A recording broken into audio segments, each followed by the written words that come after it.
In the winter season, around December 25th, the people celebrated the winter solstice. And so the winter solstice would come about somewhere from December 21st all the way to around January 6th or so. And so the people of the north would celebrate different holidays, have different occasions based upon the winter solstice. In the wintertime, there is a period where there is no light.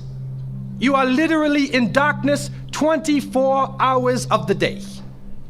And this stretches for a period of time. Now, could you imagine if you're living in Alaska or living in Canada or living in Norway and you don't have central heating and the cold is outside, it's darkness around you. People are dying from disease. It's a terrible time, and every family would probably lose somebody, or they would know of somebody dying from the cold and disease during that season. This is the winter solstice. And so when the sun starts to come out, the people now are looking at the sun as a life-giving force. And so during that time, a number of ceremonies were held in northern countries. In the far north was the Feast of the 12 Nights, which stretched from December 25th to January 6th. Also in ancient Greece, there was the Bacchanalia, which was held for their god Bacchus, the god of wine and sport and play. The Romans had the Saturnalia for their god Saturn, their main sun god Saturn.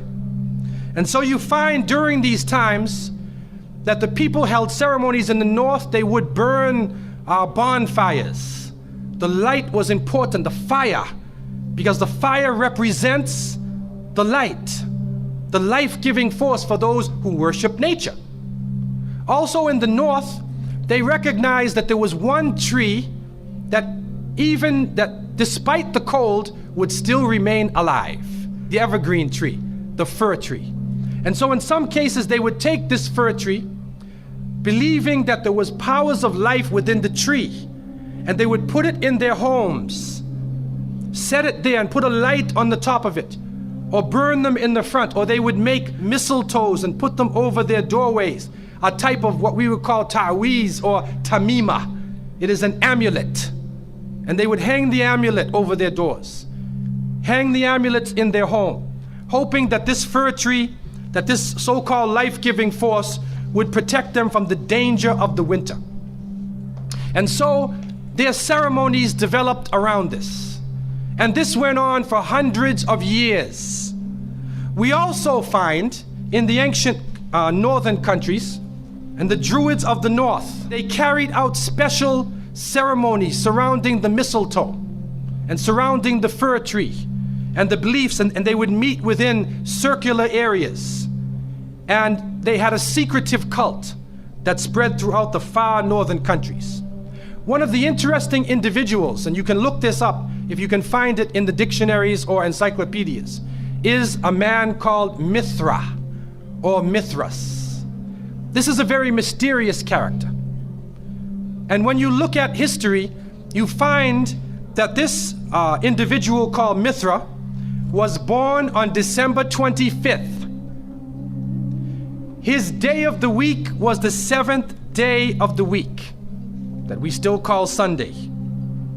He was supposed to be the son of the sun god himself, and they had a special sacrament made up of bread and wine, and they would make this drink during this time, and supposedly he died for the sins of the people.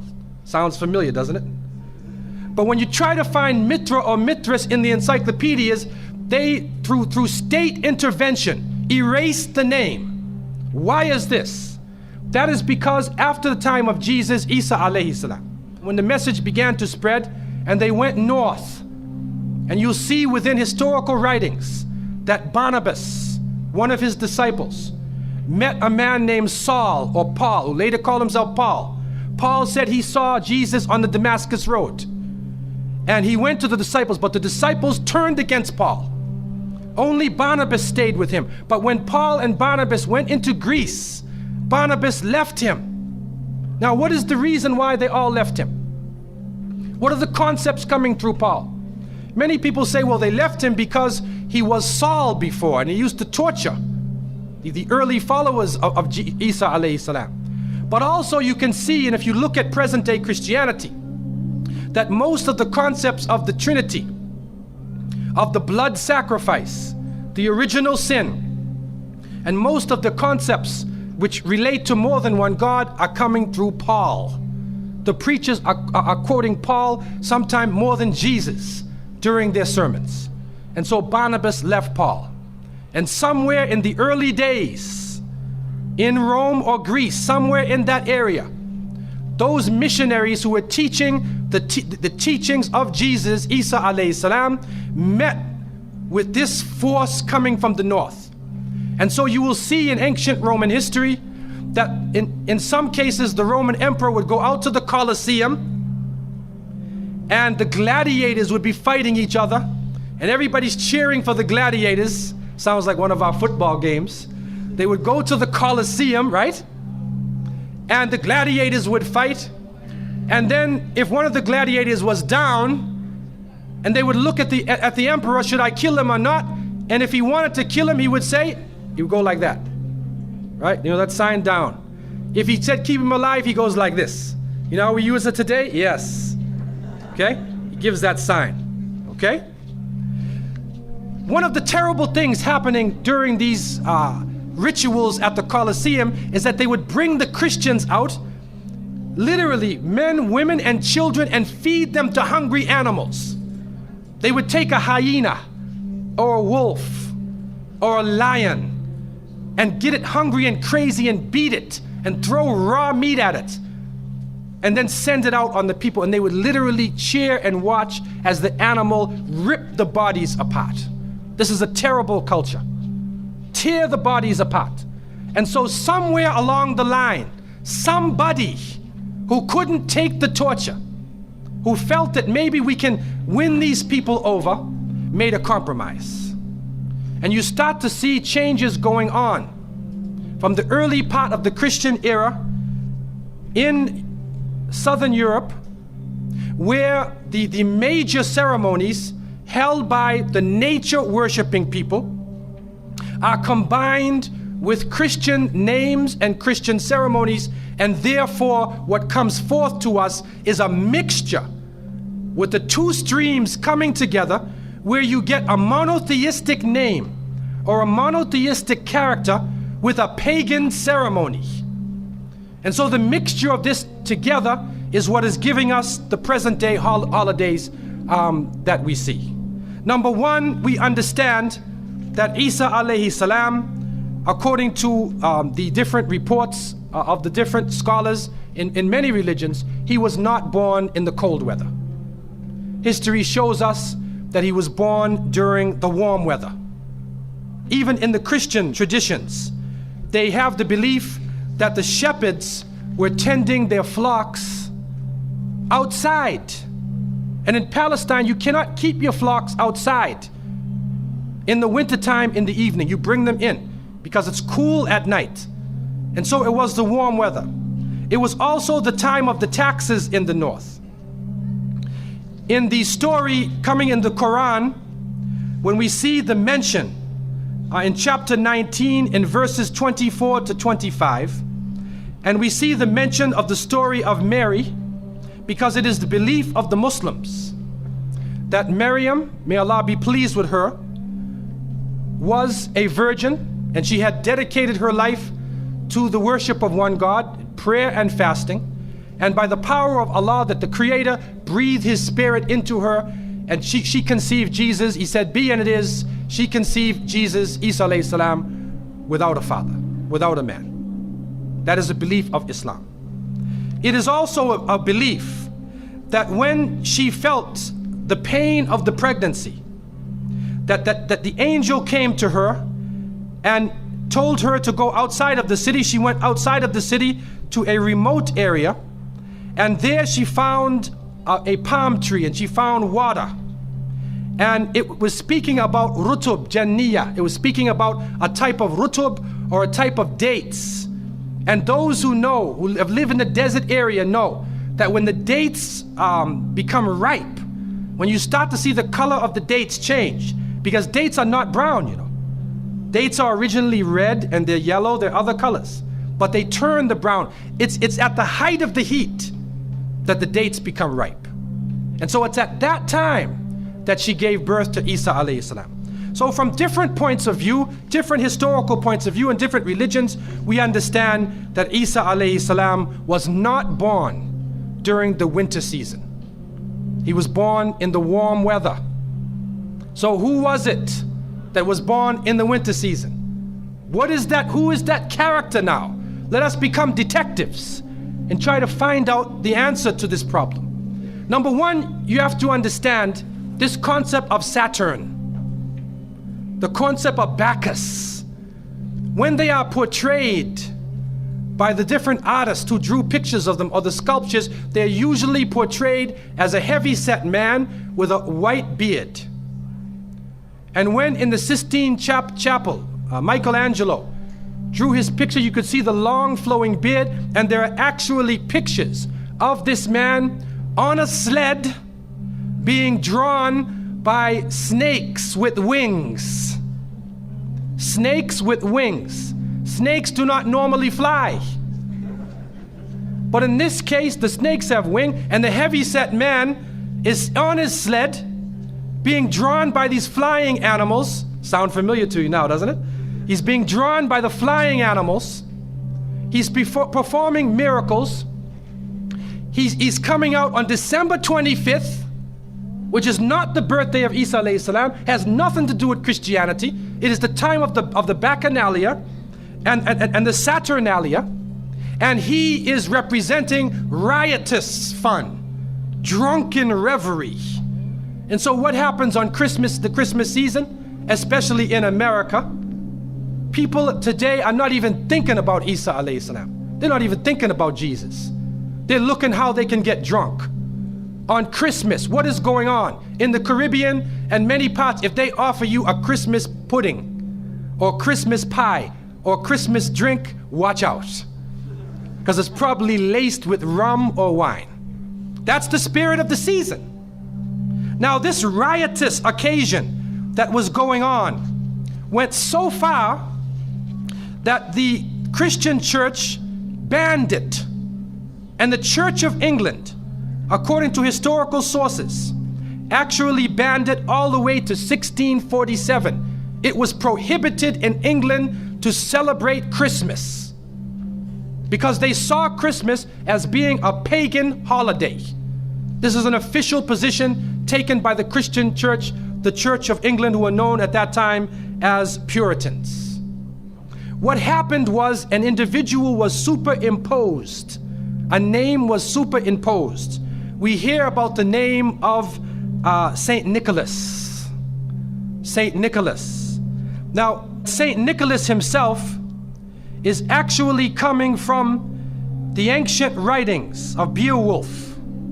And in these writings, which are done in the Scandinavian region, we find the name Nick or Nickel or Nicker. He was known as a demon, the demon of the north. He was known as the evil spirit of the north, the name of Odin, the evil principle. And so in Germany and in many of the northern countries, the people actually looked upon this so-called Saint Nick as being an evil force, and they would tell their children in the wintertime, don't go outside, because if you do, Nicholas will come along, Nickel will come along, he'll capture you, put you in his bag, and take you away. And so they used it as a negative concept. In Isaiah, in what is left of the Bible, in chapter 4, in 14:13, the devil is known as the prince of darkness. And it is an understanding that his throne, the seat of his power, is in the north.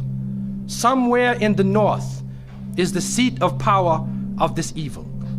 And so the Germans also, when they depicted this Nicholas, or this Pelsnickel, as they would say, Pelsnickel in German, it means a furry devil. When they depicted him, they depicted him as a man with red fur. He had red fur coat, and his base was in the north, and he was the essence of evil. And the Church of England till 1647 took the position that this celebration could not go on. So what we are actually seeing is that the Christmas occasion was actually the time of evil. It was the time of the belief in the Saturnalia and the Bacchanalia. And because of this, they shifted the occasion to New Year's Eve.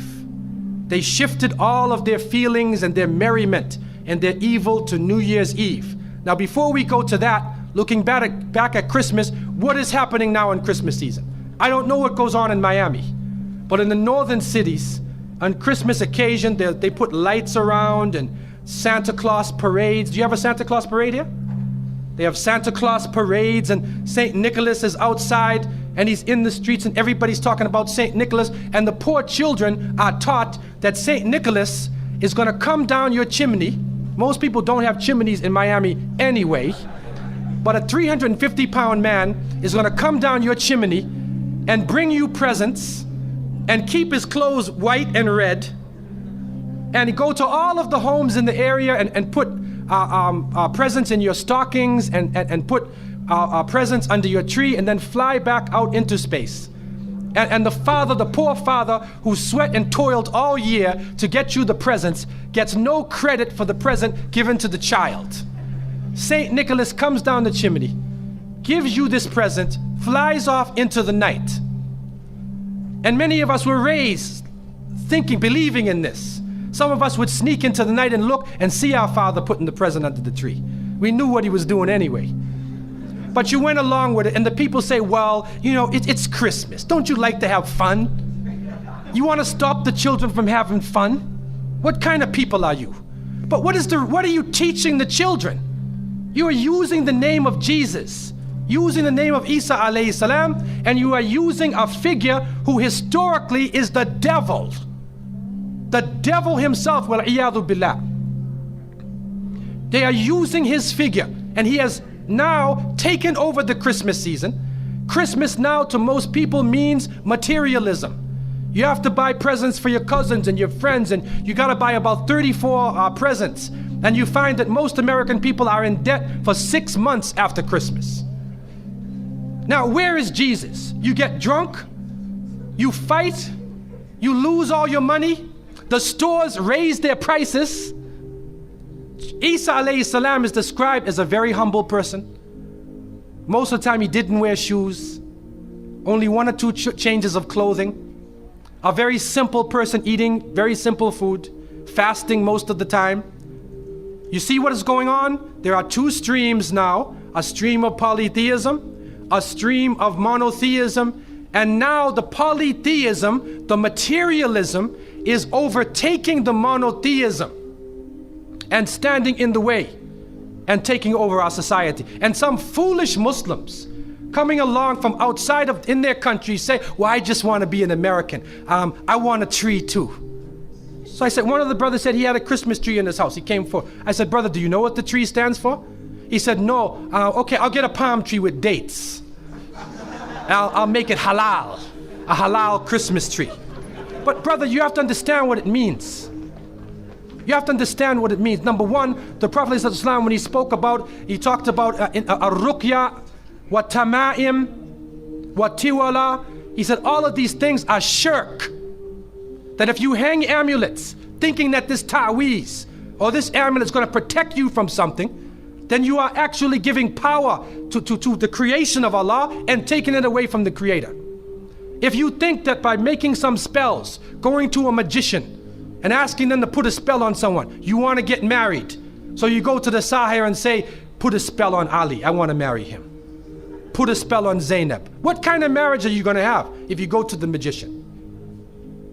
And so the Prophet, peace be upon him, named all of these things, the superstitions, the amulets, all of these type of things are the other stream which goes away from monotheism, from the belief in one God, and takes you into another religion.